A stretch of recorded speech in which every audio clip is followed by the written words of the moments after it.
I want you to meet two people. Sarah taps 20% on basically every screen that spins around to face her.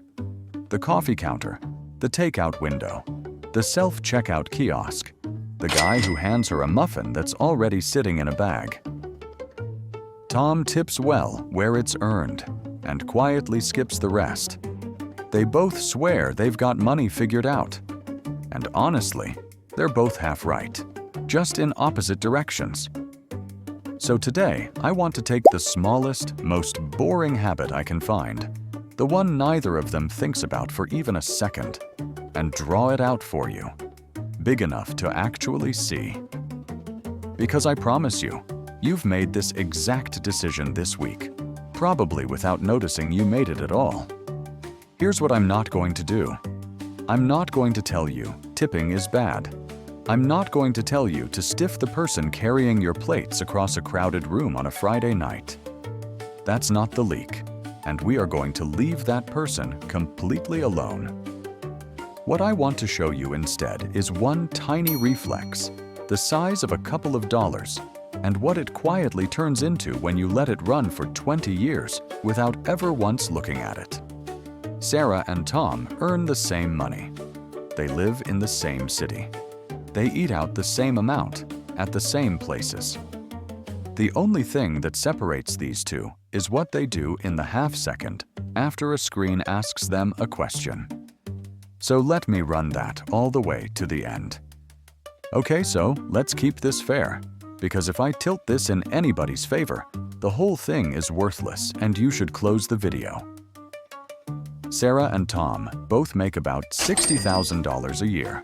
Same rent, same used car with the same rattle in the door. They both get takeout on Thursdays and a sit-down dinner most Saturdays. And here's the important part. They both tip their server generously every single time they sit down at a real restaurant. 20%, sometimes more, no hesitation, because that person is working a section, and a big chunk of their income is built on exactly that. We are not touching that tip. Nobody in this video is touching that tip. The only place these two ever split is the new stuff. The counters and pickup windows that 10 or 15 years ago were just a register and a thank you, and somewhere along the line learned how to ask for more. And look, I'll be straight with you. Before I ran this, I was Sarah. Not on purpose. I just never decided not to be. I'd tap the middle button because the barista was right there watching my thumb, and saying no felt like a tiny public accusation. So I'd tap 20% on a drip coffee I poured into my own cup, walk out, and feel vaguely like a good person for about 9 seconds. I did that for years. I'm not telling you this to sound relatable. I'm telling you because I genuinely thought I was the careful one. The thing that finally made me add it up is that I caught myself tipping a self-checkout machine. A machine. Nobody was even there. That was the night I went home, pulled my statements, and started drawing. So picture day one for these two. Sarah feels great, and she genuinely should. She's the easy customer. She taps the button without blinking, smiles, moves on with her day. No awkward pause, no little flash of guilt while somebody watches her decide. Tom, meanwhile, looks like the guy doing long division at the register. He hits the no-tip option on a coffee he carried to his own table, and for half a second he feels cheap, like everybody behind him just saw it. Here's the thing though. That half second of feeling cheap is the entire story of this video. Because the feeling and the actual math are about to walk off in completely opposite directions, and they are never going to meet again. Let me bring you in close and actually itemize what Sarah's reflex looks like in a normal week, because vague numbers are exactly how this stuff hides. Coffee runs? 4 a week, where she taps $1 or so on the screen. Call it $5 a week right there. A takeout order she drives to pick up herself, where the screen suggests a tip on a bag she is literally carrying out the door, and she taps it anyway, even though there was no table and nobody refilled a thing. Call that $3 a week. Then the scattered ones, the pastry counter, the self-checkout that learned to ask, another $1.50 or so. Now, none of these is a crime. Not one of them, on its own, is even worth a full sentence. $5, $1.50, a tip on a paper bag. They slip right past you until you line them up. And when you line them up, Sarah's quiet little reflex comes to roughly $40 a month. $40 for things that, within living memory, nobody tipped on at all. Now Tom takes that exact same $40 a month, the money he simply didn't tap into a screen, and he drops it into a basic index fund. Nothing clever. No stock picking, no timing, no genius. Just the boring broad market, which over long stretches of history has averaged somewhere in the neighborhood of 8% a year. I want to flag that out loud as an assumption, because the market does not hand you a tidy 8% every December. Some years it's up huge, some years it bites you. This is the long-run average, not a promise. And none of this is financial advice. It's just the math, drawn small.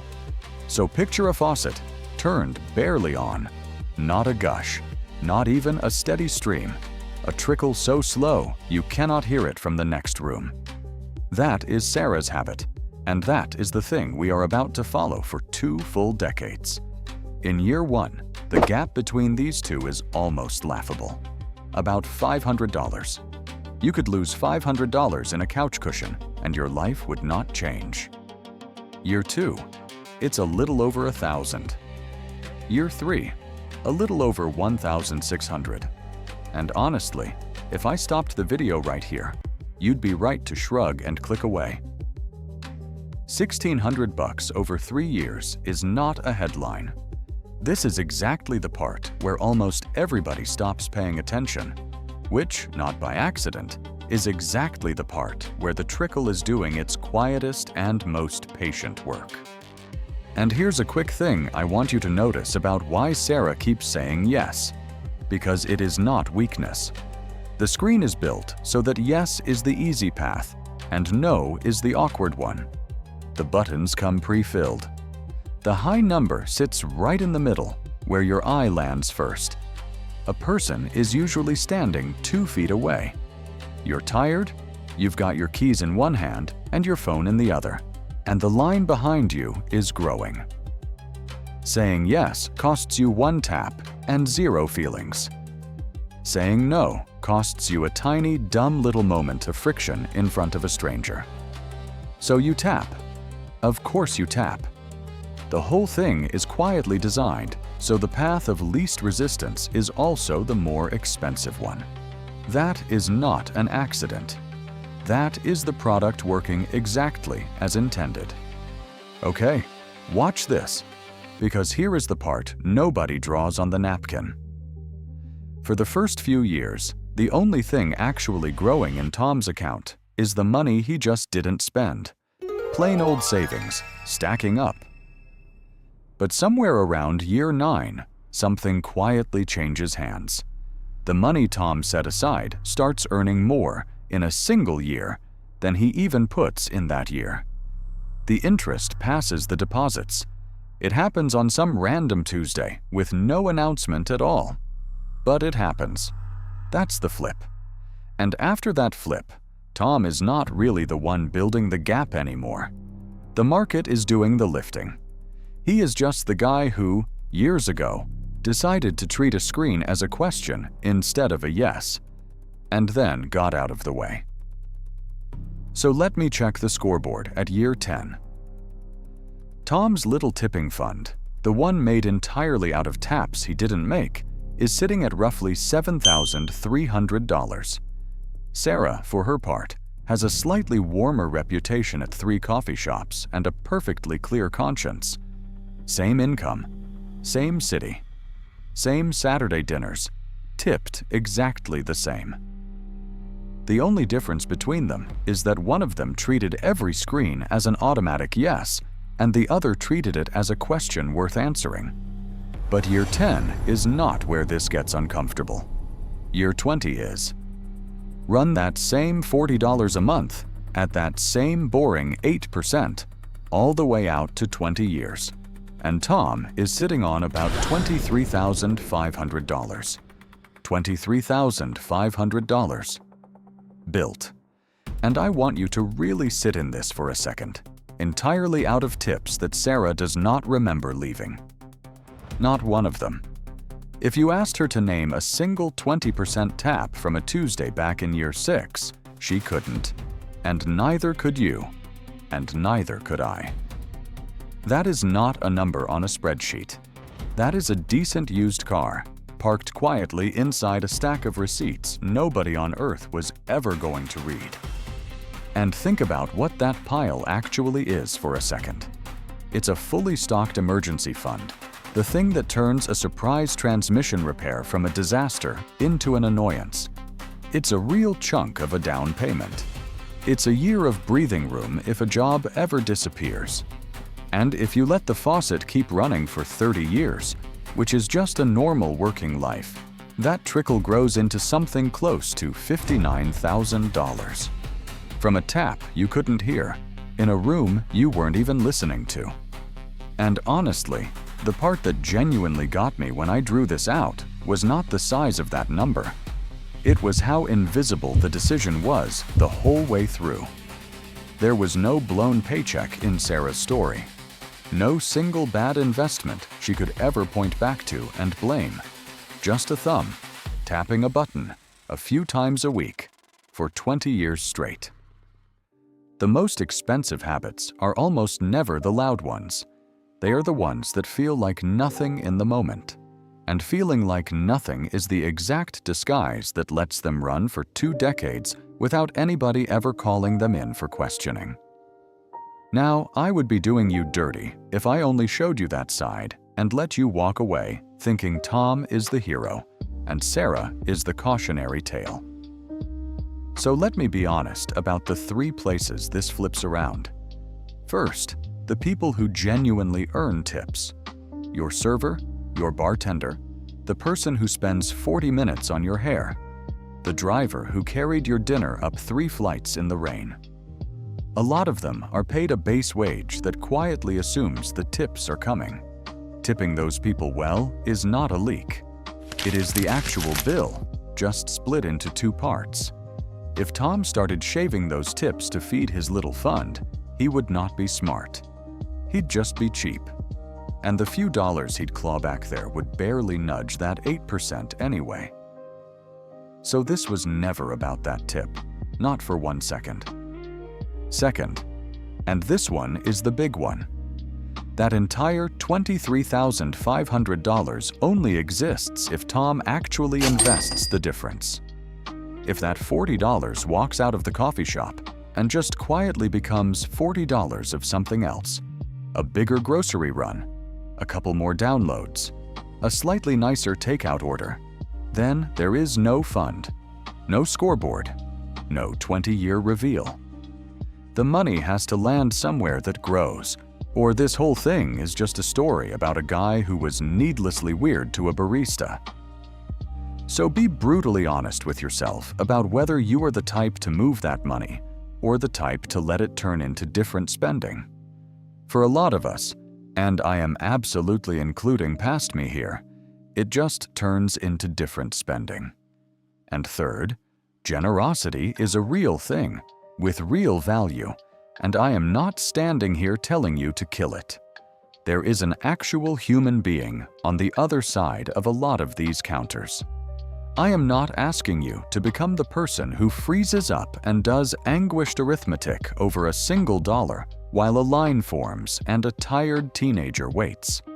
That is a genuinely miserable way to move through the world, and it is not, even a little, what this math is asking of you. So here's where the full story comes together.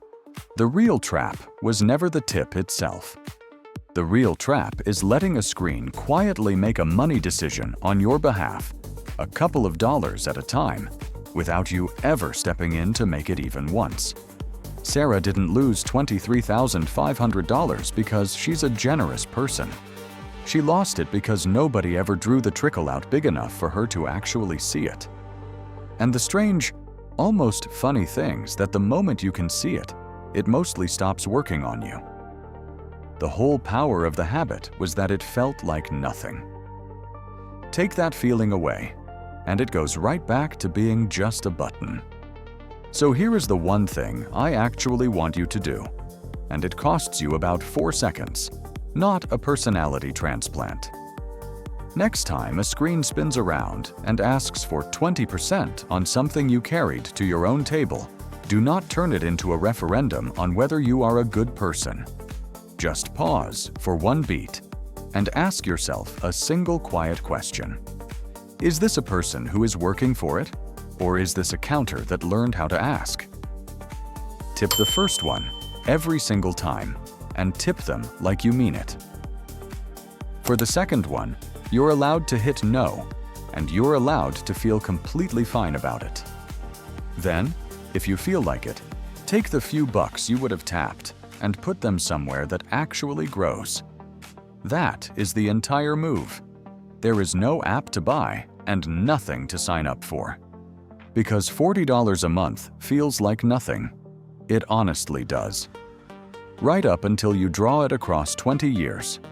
And then it quietly becomes the only number that matters. If you want to see this same trick run on something even sneakier, I've got one where I add up what a single forgotten subscription does over that same stretch. And I'll be honest, that one rattled me more than this did. And if Sarah and Tom are starting to feel like people you actually know, stick around, because they keep showing up in these, and the math keeps finding them both.